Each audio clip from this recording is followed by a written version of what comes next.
So the traditional channel landscape model, I guess, of distributors, value-added resellers is, I think everyone knows, is transitioning towards value-add distributors, MSPs, master MSPs, marketplaces. I mean, there's a lot going on. So could you perhaps summarize where we might Yeah. be with that, if that's Yeah. No, possible? that's a good question. But yeah, I think there's some important distinguishments to be made there, because we sit firmly, I think, in what would be called the VAD, value-added distributor category. There obviously has been a big rise in the use of marketplaces in the UK. Obviously, Pax8 coming over from the US and Geocom making various acquisitions over the last few years has led to a much bigger awareness of this marketplace technology.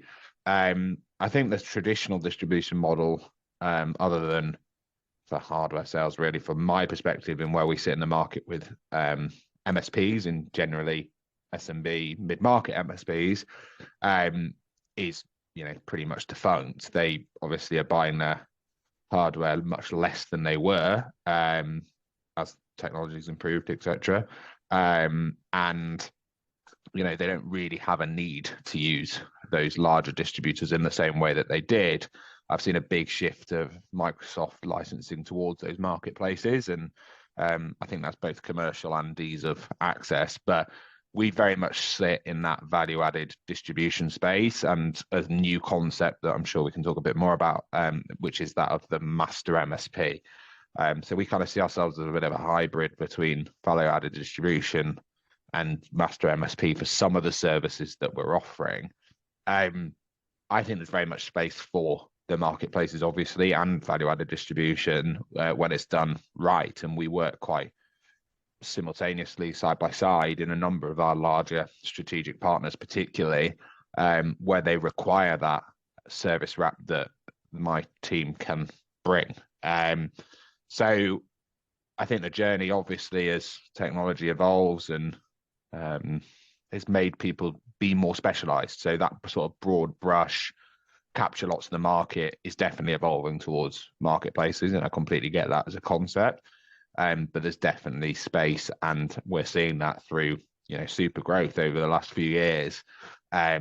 For niche is probably not the right word. I think that probably makes us sound very small, but boutique and value add distribution, and often that can be through commercial flexibility, but also through the value wrap that can be offered in the form of our product specialist team and knowledge and community and knowledge sharing, I think, is also a really important one.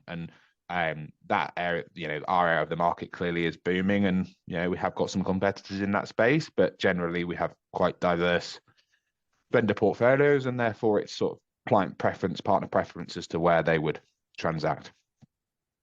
Yeah, I mean, you've outlined that landscape really eloquently, but in terms of, I mean, are there any specific things people need to be aware of when they're going one way or the other, whether it's marketplace or the other? I mean, anything to look out for, or are they sort of two sides of the same coin? How would you sort of?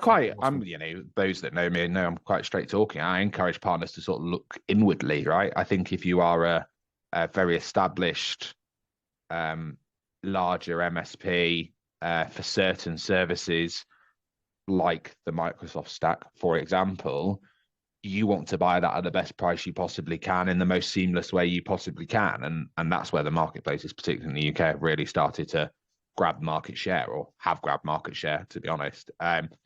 But where you're offering more unique, new to market, or I'd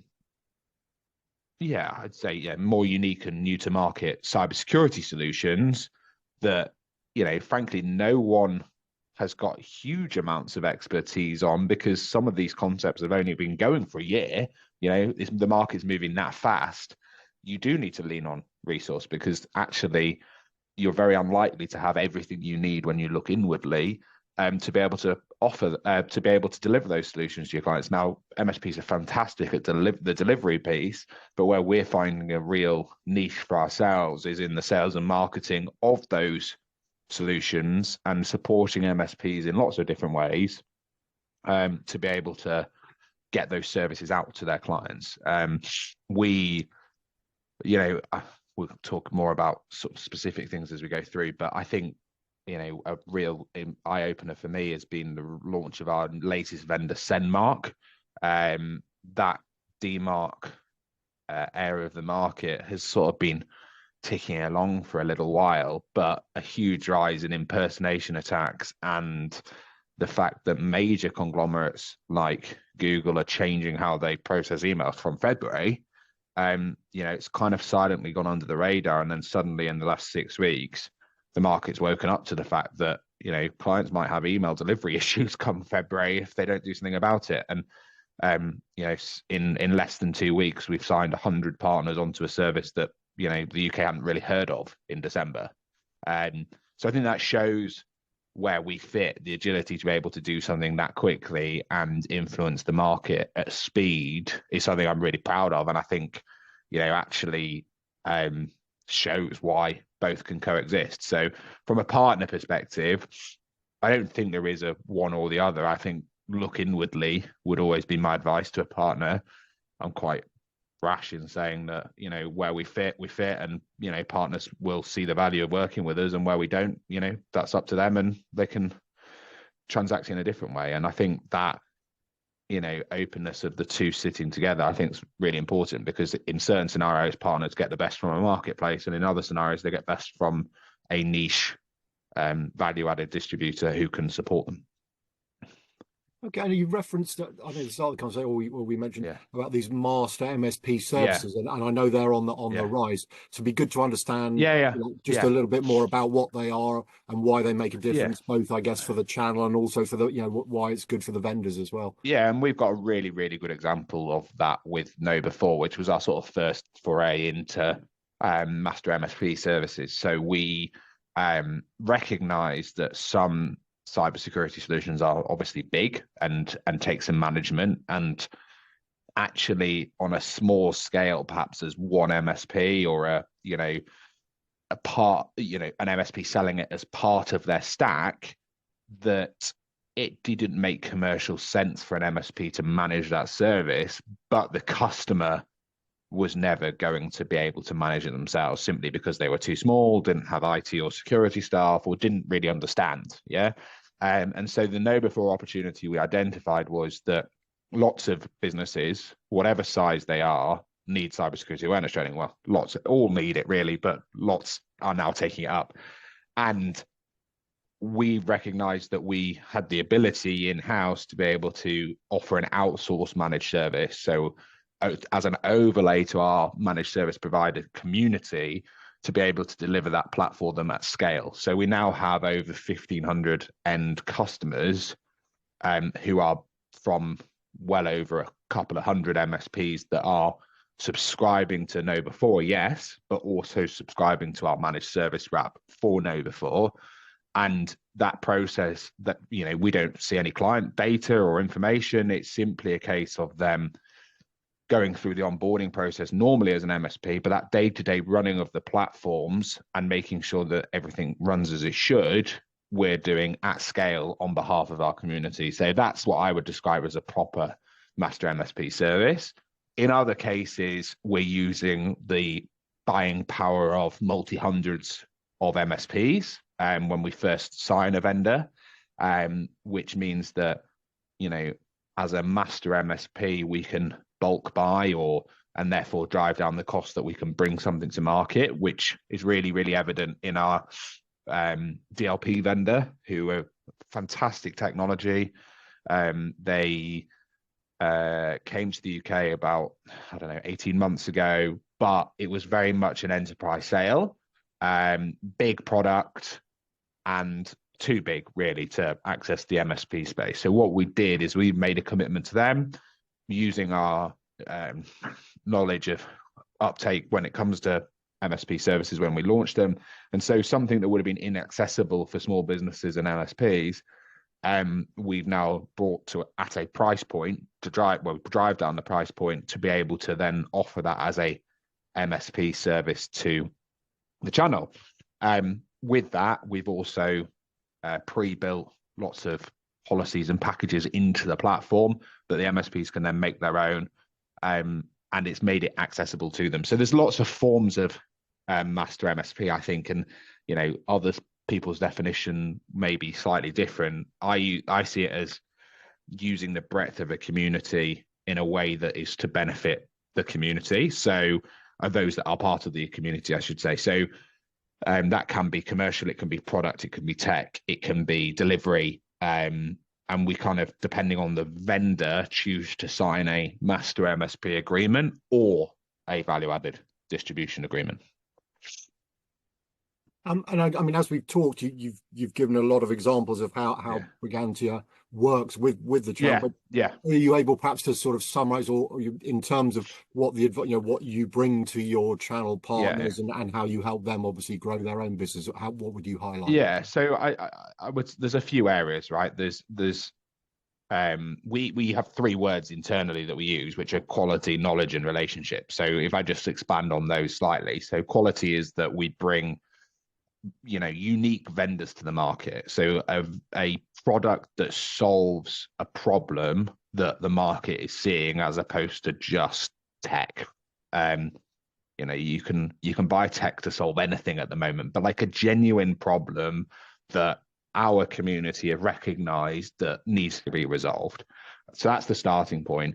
The second bit is, it doesn't really matter whether they're massive as a vendor or whether they're very small as a vendor. If we can find a way to work with them that is to the benefit of ourselves, obviously, but also the benefit of them, that I'm very, very clear on mutually beneficial partnerships, because, unless you've got that, no one really wants to work with each other. So that element of it. And then obviously from a partner perspective, it's got to be accessible based on their client bases.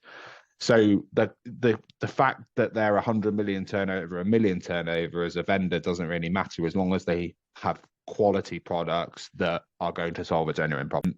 So the second section I mentioned there is knowledge.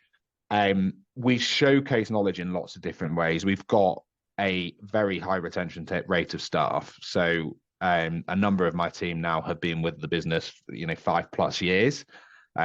That is testament to the culture we built inside the business, but also the fact that we are bringing staff on and really developing them in their careers and taking them on a growth journey. We try and position ourselves as outsourced experts and trusted advisors for the channel, none more so than in our product specialist team. So our product specialist team, that's led by Rob Hall, is now 10+ staff, and basically to be a core Brigantia vendor, you need to have a product specialist in our team. They are the conduit between the vendor and ourselves, but also an outsource resource for all of our MSPs. So they day in and day out are helping MSPs to position those products to their customers. And because we recognize that, as an MSP, you can't be experts of everything that you're selling, and therefore we provide that resource to be able to help. So that's critical. And then from a relationship standpoint, I've said previously, we want to work with people that want to work with us.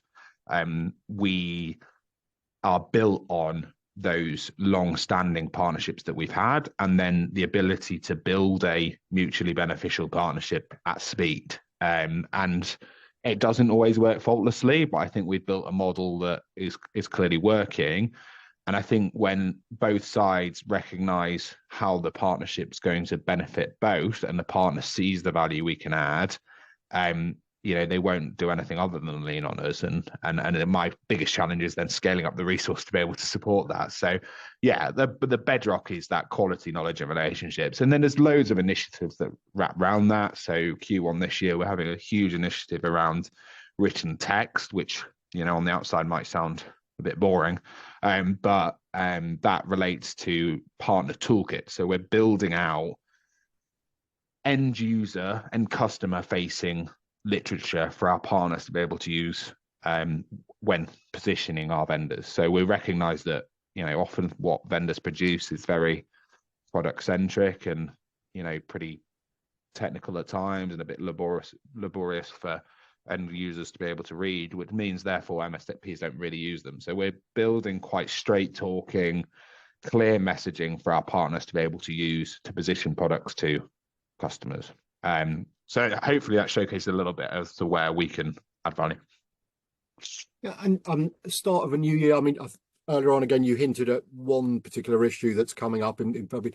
But what advice would you give to your channel partners? You know, what are the areas they need to be aware of or looking at? What are the opportunities, I guess, this year you think that will be important for them to be, you know, standing up a service around it? Well, I actually raised at our major partner day in November or October, sorry now, some predictions for 2024. I then followed that up with a video with our marketing team in November.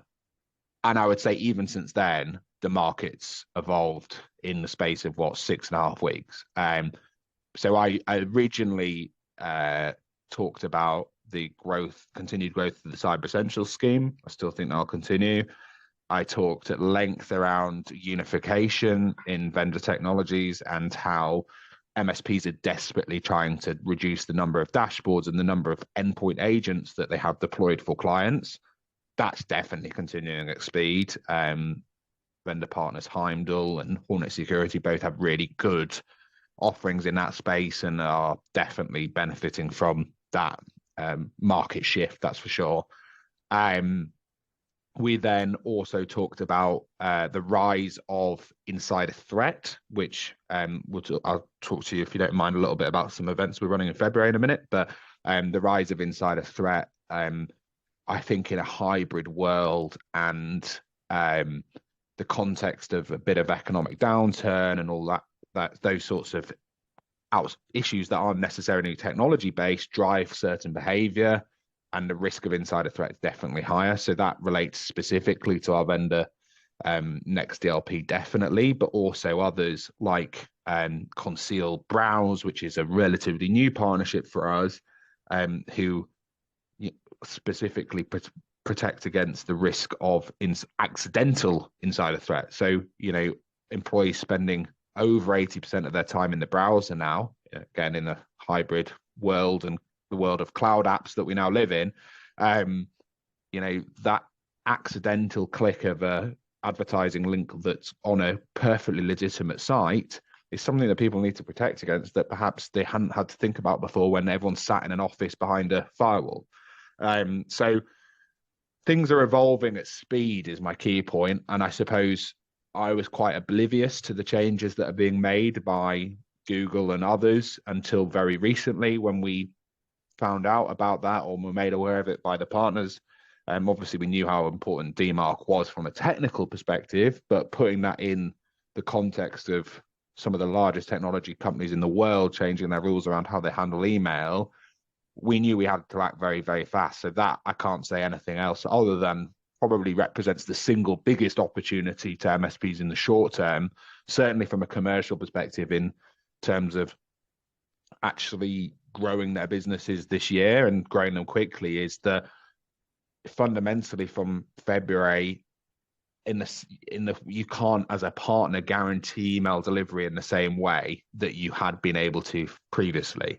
There is another, you know, spanner in the works as such. If you don't do something about it, it's no guarantees anything will change in the short term, but you can't guarantee from a customer facing perspective email delivery in the same way.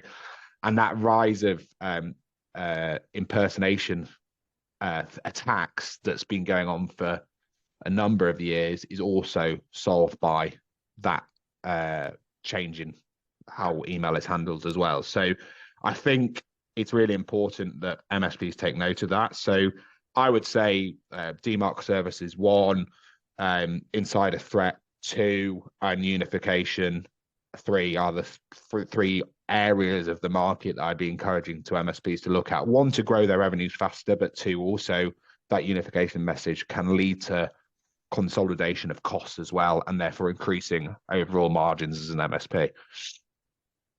And in terms of, I mean, looking slightly further ahead, I mean, the world and his wife are getting excited about AI. I'm wondering if that you see that sort of kicking in, or I'm sure it's already being used, but, you know, making significant, any sort of longer term trends you think the channel just needs to keep its eye on, be aware Well, of? I think we've all got to have our eyes on AI in some form, haven't we? I don't portray myself, or, you know, pretend to be an expert in any form. I'm very poorly read on that, and I leave that to much cleverer people than me inside the organization. But a vendor use of the word AI, just objectively, I don't really think I've seen any vendor in the last year not mention AI in their marketing in some form. So, it's definitely being used. And I just from a personal standpoint, the changes with Microsoft Copilot being rolled out only this week into Business Premium, I think that's just going to increase awareness of it, isn't it? I think the news is covering it in more and more increasing detail.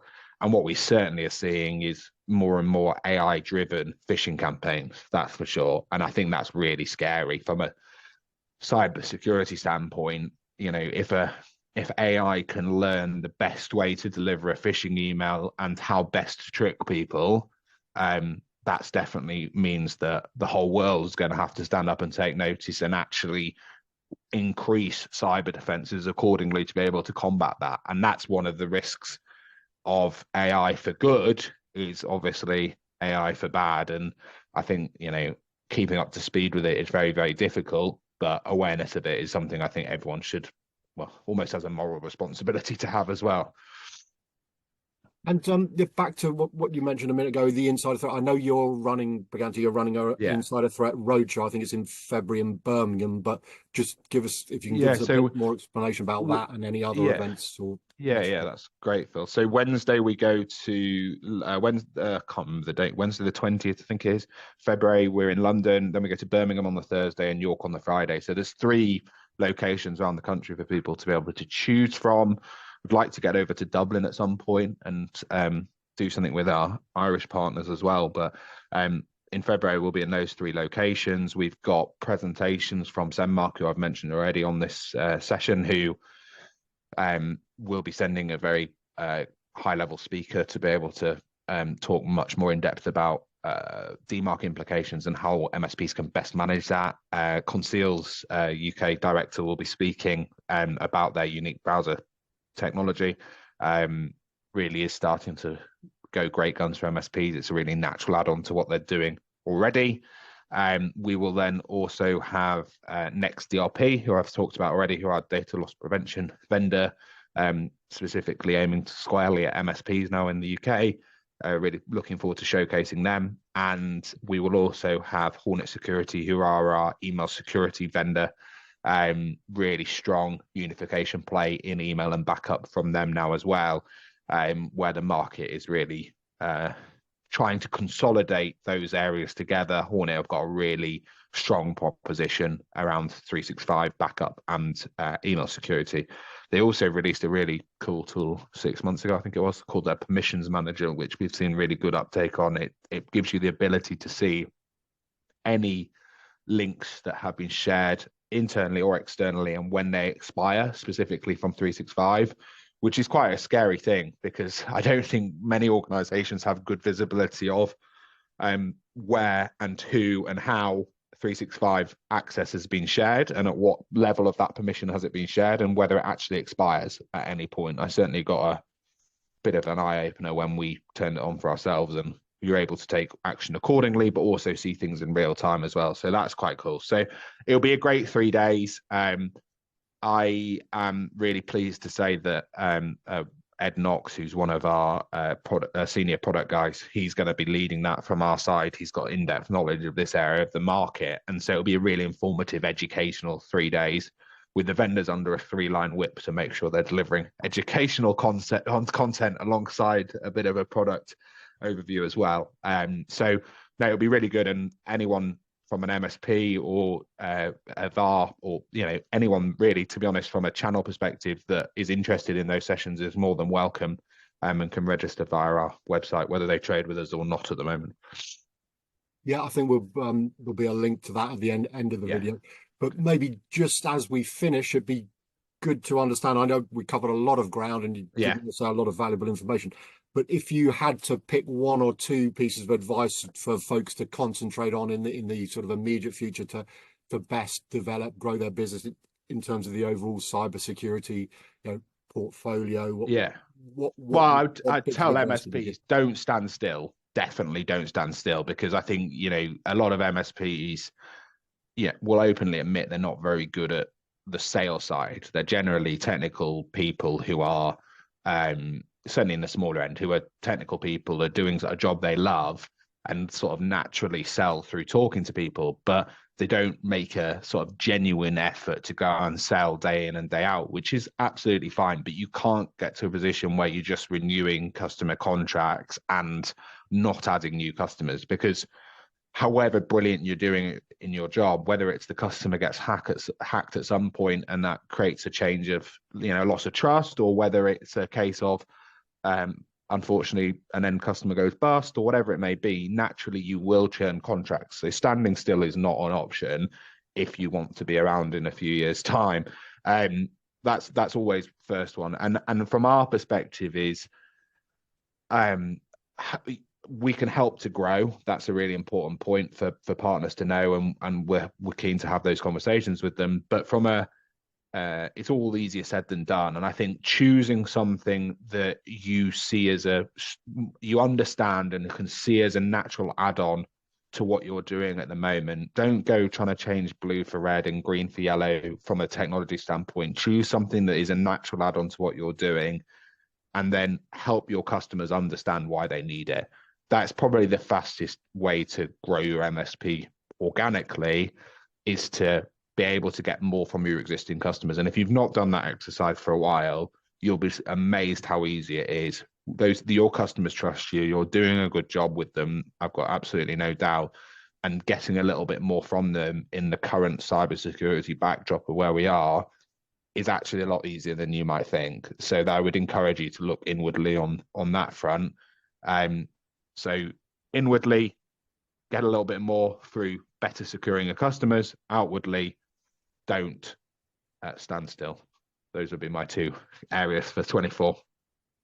Okay, it's been great to chat, and as I say, some fantastic insights. So Angus, really appreciate your time. Thank you. Brilliant. Thanks, Phil. Cheers.